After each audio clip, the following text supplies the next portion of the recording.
Okay, nice. Let's go into top three teams, right? Or top three, spreads. Top three spreads, and then top three props, and then we'll be wrapped up. Go ahead and yeah, your three. Okay, my three favorite spreads are Falcons -3.5 against the Steelers, Panthers +4 against the Saints, and then Miami -3.5 against the Jags. Miami. Okay. And do you want to go into any of those? And yeah, I'll briefly go into each. Well, I'll start at the top. So Falcons -3.5. I just think the Falcons are just going to be an absolute workhorse this year. Like, I just think they're going to work teams. Mm-hmm. Maybe I'm just dumb, but I really feel like this team has a chance to make a deep run in the playoffs. Okay. And I think in order to do so, they're going to have to do well and like win the division and get good seating, get a home game. Mm-hmm. And all that, yeah. I think they will. And the Steelers are still trying to figure out what they're doing with their quarterback. Maybe Tomlin knows, and that's the hard part. Is like, if this was this Steelers team with any other coach, this line's probably way more than what it is. I honestly think that Mike Tomlin being the Steelers coach gives you like 3 points on your spread. Yeah. Like, it has to, because the Steelers are kind of, the old saying, when you have two quarterbacks, you have none. Yeah. And they're going with Russ, but what does the fan base think? What do the players think? And they're going to have packages for Justin Fields. Well, what if he does good in those packages? Are they going to say, well, why don't we put him in more packages? I just think there's so much that the Steelers need to figure out. What packages are Justin Fields going to be in? What is this team going to look like? What's going to be their identity? And the Falcons know what theirs is. So that's why I have them. Panthers, I just think they're going to be, and I know you agree with this, is they're going to be much better than what people think. I don't really see a way that this roster doesn't succeed. Mm-hmm. I'm not in the same way that like I think the Falcons will succeed, but be better. Yeah, like I just think they'll be at least 4 wins better this year. Mm-hmm. And then Miami, I'm just not high on the Jags. I'm not high on Trevor Lawrence. I just need him to prove it to me before I ever feel good about him again. I'm not going to give him benefit of the doubt anymore. And Miami, I think, just tears up these teams in the regular season. Yeah. And they usually are that team that does it early and often. Yeah. Okay. So my first game, probably my favorite, +6.5 Cardinals, going to Buffalo. This team, we talked about it last time in the Buffalo Bills. What's their identity going to be? Are they going to be a run-first team? Are they going to try to show the whole... When you trade away Stephon Diggs and say, it's okay, we got it. This is an all-pro receiver. This is a pro bowler. This is a guy who is heavily respected in the NFL. And you say, oh, we go away. We'll just get a rookie. They didn't know they were going to get Keon Coleman. That's number one. Like, that they went into the season without a number one wide receiver. That off rip tells me you don't know exactly what you want to do.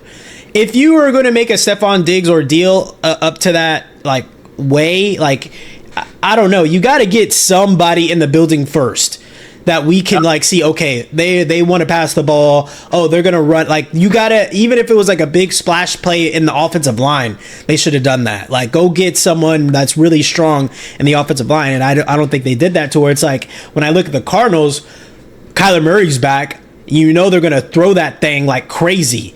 And you have Marvin Harrison Jr. Boom. I'm not even saying that Keon Coleman can't be the better receiver either. That could happen 100%. Keon Coleman could be the best receiver in the draft. But I'm saying is, at least you're telling me what you're going to be. And I just feel better putting my money towards that team that can tell me off rip, yo, yeah, we want to throw the ball with Kyler Murray. We want to hand the ball off because we got this other guy, Trey Benson, in the draft, even though we had James Conner, who is a really good running back when Kyler's in the game as well. Like, and we released Kyler at the end of the season. We did not have to do that. We could have just sat him and just saved him, preserved him, but we released him at the end of last year to show y'all what we are. Like, we want to be this type of team. The defense is bad. I'm cool with that.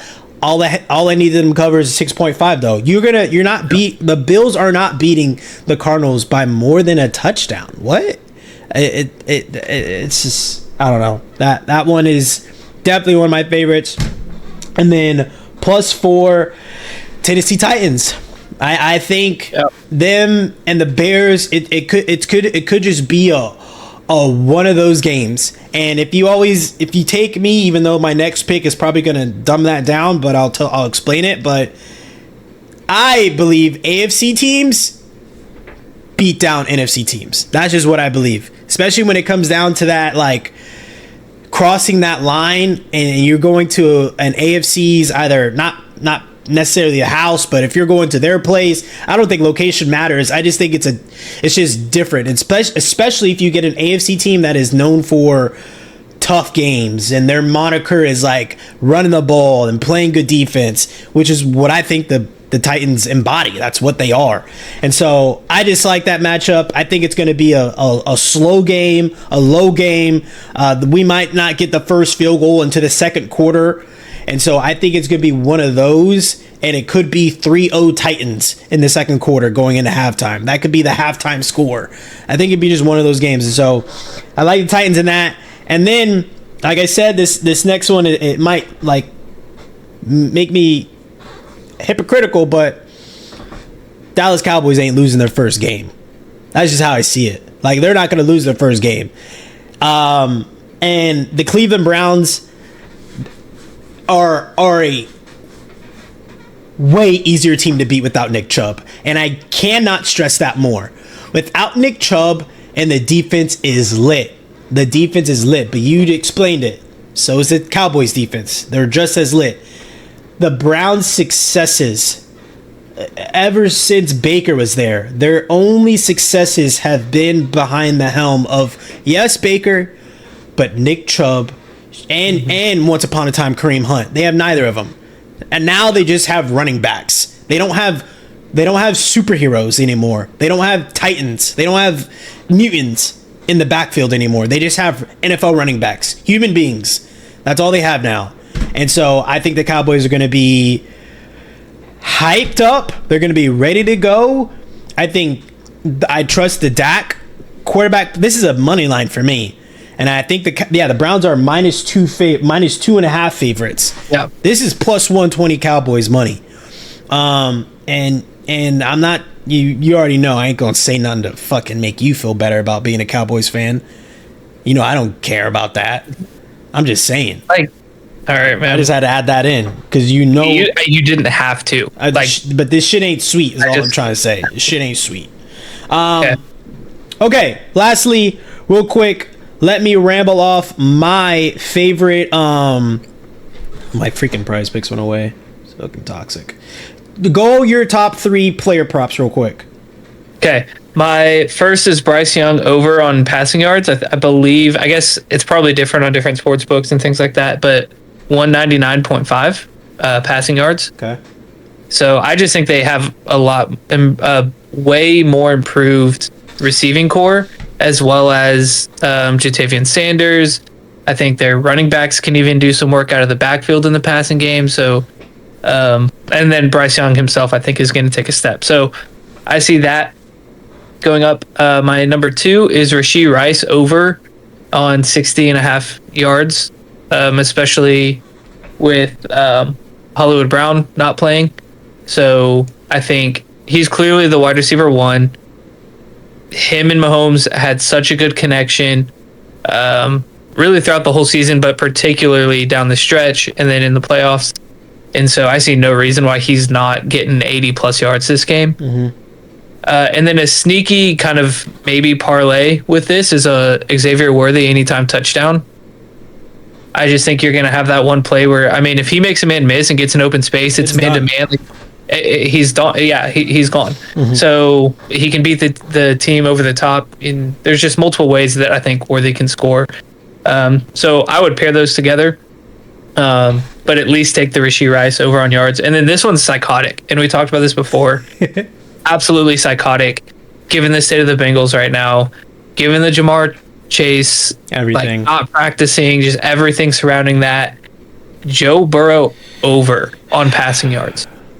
This just feels like one of those things, and maybe I'm just like trying too hard, right? Probably like it's trying to tilt me. Maybe your subconscious is trying to get to me. No, genuinely, I'm just like thinking, I'm like, what's a play that's so bad that it has to hit? And I think this is that play. Like, there's no way this actually hits, which is what makes me say that's gonna hit. Mm-hmm. Yeah. So I mean, and that's the game usually. Yeah, exactly to your point. All the ones, anytime we say there's no chance that's gonna, it goes. And so I hope so, but I hope it comes with the win. I don't want him to get the yards and us still lose. Definitely I would say if you don't want to do that, take the over on T. Higgins. Okay. Because what's it at? I thought I put it on here. It's not crazy. I'll have to look while you're doing yours. I wanted to do Andre, but I don't think he had one. He just has 0.5 rush or receiving touchdown. Is it 57.5? Is that what you saw? 57.5. Yeah, I think so. Yeah, 57.5. Okay. All right. Over on that, but yeah. I like the over on that. Let's do it. I'm gonna run it up. Mine. Russell Wilson against the Atlanta Falcons. 216.5 pass and rush yards. We're going to take the over on that, ladies and gentlemen. It sounds crazy, I know. But he did that his last 5 games in the Denver Broncos. When he hit each one of the overs, and I'll ramble them off because the numbers are still impressive. Against Minnesota, 260. Houston, 230. 229. Against the Chargers, Detroit 229, 256 against New England. So not only did he eclipse that border each time, it's like 216. He has to do essentially 13 yards worse than his last. And I just think Pittsburgh, it's a little bit better. Weapons. It could be a sloppy game. Maybe he'll get someone over the top. Get a big chunk of yards. He's going to run it a little bit. The only thing I'm scared about is if Justin Fields gets too much playing time, but I don't think he will. I think he'll just have a few plays. Daniel Jones, I switched it up. Daniel Jones is at 244.5 pass and rush yards. We're going to take the under. Ladies and gentlemen, Daniel Jones did that against the Las Vegas Raiders last year and got 34 yards. And then he did it against Miami and got 143 yards. Pass and rushing. His last 2 games have not been great. He is going against the Minnesota Vikings, who lost Danielle Hunter. But I'm going to take those odds. I'm going to take the fact that I don't believe he can throw the ball 245 yards, even if you add his rushing yards to it. I don't think he'll do it. And then the last one, this is just a heartful play, but I did get this play also through OddsJam.